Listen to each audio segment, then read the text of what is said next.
Bon, ouais, bienvenue pour ce nouvel interview des interviews donc «Et vous, qu'en dites-vous?» qu'on organise avec le centre culturel et donc je rappelle un peu, on pose des questions à des habitants et des habitantes de Genappe pour voir un petit peu, comment ils vivent le confinement et la situation actuelle et aujourd'hui, on a la chance d'avoir Ingrid qui a un salon de coiffure dans le centre de Genappe. Peut-être que vous connaissez, donc un tout grand merci de nous avoir rejoints Ingrid.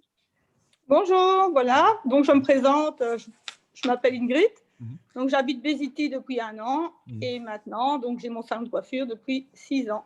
Super. Et donc, du coup, la première question qu'on pose un peu, c'est Mm. d'expliquer les activités, et tu l'as expliqué, et expliquer l'impact que la situation actuelle a sur les activités. Et on a beaucoup parlé des coiffeurs et des coiffeuses dans les actualités. Donc, est-ce que tu peux un peu expliquer tout ce qui s'est passé depuis le début, depuis le mois de mars, quoi?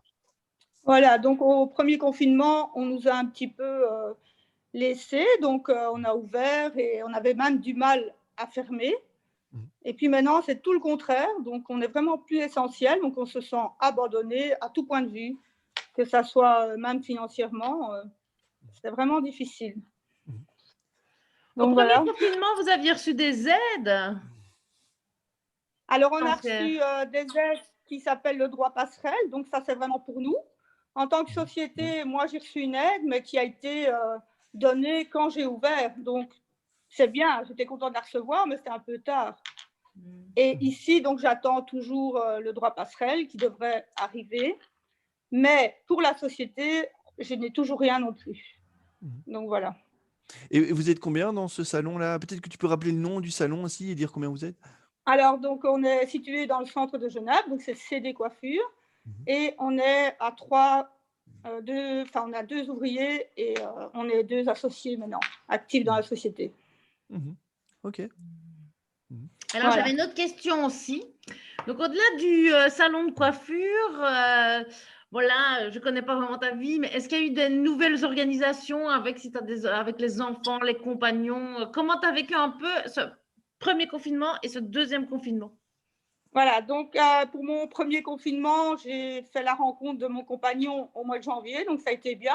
On a pu faire l'expérience si on s'entendait bien. Et voilà, donc on a fait une maison à l'autre. Hein. Et au niveau des enfants, ben, eux, ils étaient très contents de ne pas aller à l'école.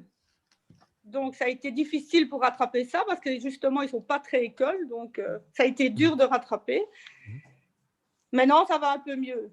Du fait qu'ils vont à l'école, ben, je suis obligée de me lever le matin pour les laver, pour les mettre à l'école. Au premier confinement, nous, on était vraiment on n'avait plus d'organisation du tout. Que maintenant, j'en ai une. Mhm. Et ça m'aide. Sinon, je ne crois pas que je me lèverai le matin.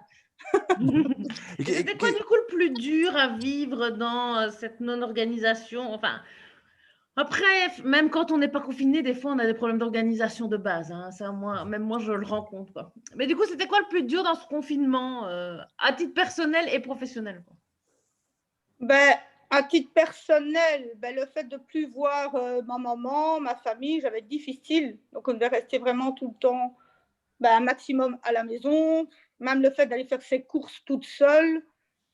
Euh, Après, professionnel, ben oui, pas voir ses clients. Moi, je suis très sociale. Il faut que je parle avec tout le monde. Donc, c'est difficile, moi, de rester seule à la maison. Mhm. Vous voyez. C'est vrai que vous êtes un salon qui organisait pas mal de choses. Vous avez organisé une fois, il y avait une soirée en face du salon, non? Voilà, donc en février, juste avant le confinement, on a Mhm. organisé les 5 ans du salon de coiffure.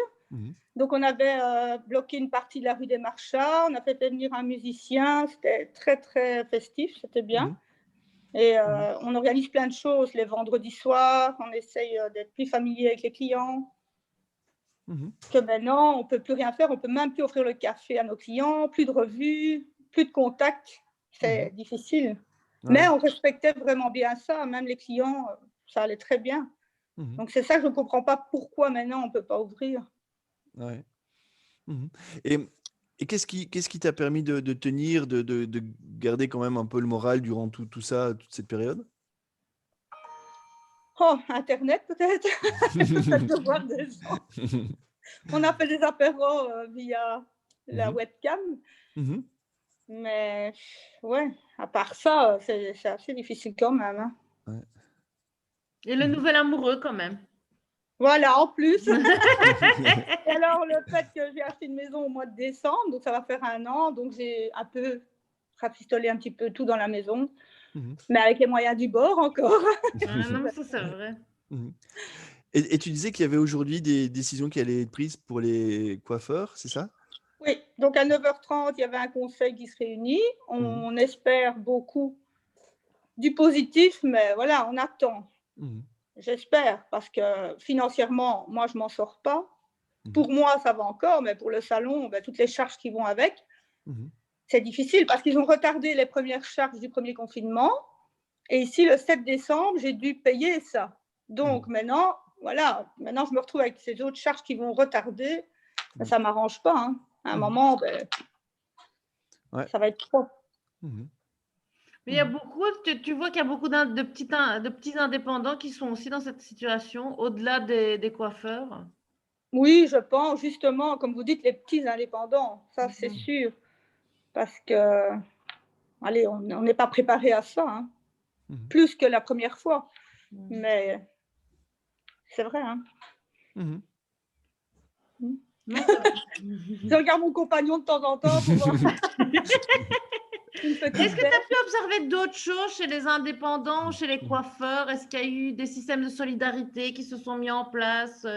Est-ce que tu as vu des coiffeurs qui continuent à coiffer chez les personnes malgré le confinement? Parce que je suppose qu'il y a des gens, ça allait de leur survie et qu'on continue à coiffer aussi peut-être. Il faut juste rappeler la liégeoise. Là, je trouve ça vraiment triste ce qui s'est passé. Si justement il y aurait eu plus de soutien, on ne serait pas arrivé là. Donc je pense que maintenant, oui, il y a souvent des gens qui doivent aller coiffer parce qu'ils n'ont pas le choix. Vous voyez? Moi, personnellement, non, parce que pourvu qu'on ouvre, je trouve ça mieux. Voilà. Est-ce qu'il y a des choses qui vont rester par la suite, des choses que tu aurais mis en place durant cette période-ci qui vont rester, tu penses, dans ton métier de coiffeuse? Oui, moi je crois que justement l'entretien du salon va être encore plus qu'avant. Ça c'est sûr et certain. Les distances aussi. Ça c'est sûr. Hein. Okay. Au métier, c'est sûr ça. Ok, super. Mais moi, je n'ai plus de questions. Ok, je croyais que tu allais poser la question. Ah, mais si, si, je peux poser la question à 1 000 €. Voilà. Nous, on ne reçoit pas 1 000 € si on y répond, mais c'est parce que le niveau. Donc imagine-toi de la société de demain dans 10 ans. Est-ce que tu penses que cette pandémie nous a appris quelque chose ou nous a recentré sur des enjeux importants pour dans le futur? Alors, appris quelque chose, oui, que tout peut arriver, ça c'est certain. Et comment je peux expliquer ça? Dans le futur, de toute façon, on n'oubliera jamais, hein, ça c'est certain. Ouais, je ne sais pas trop quoi dire en fait. Est-ce que tu penses que les gens vont changer de comportement ou tu penses que... Parce que des fois, je me dis, moi, qu'on oublie vite et que dans 3 mois, on va reprendre tout comme avant et... Certaines personnes vont changer leur comportement, ça c'est sûr. Déjà la distance, le bonjour. Moi, je dis moins bonjour à tout le monde par rapport à avant et je suis certaine que dans le temps, ça sera comme ça. On serait moins tactile. Mais il y a toujours des gens inconscients hein, et ça le restera toujours. Que pour eux, ça ne change rien. Mais moi, oui, on est moins festif. Aller des grosses soirées comme ça avant à la maison, des choses comme ça, je pense qu'on va moins le faire. On s'habitue hein, au changement. Ouais.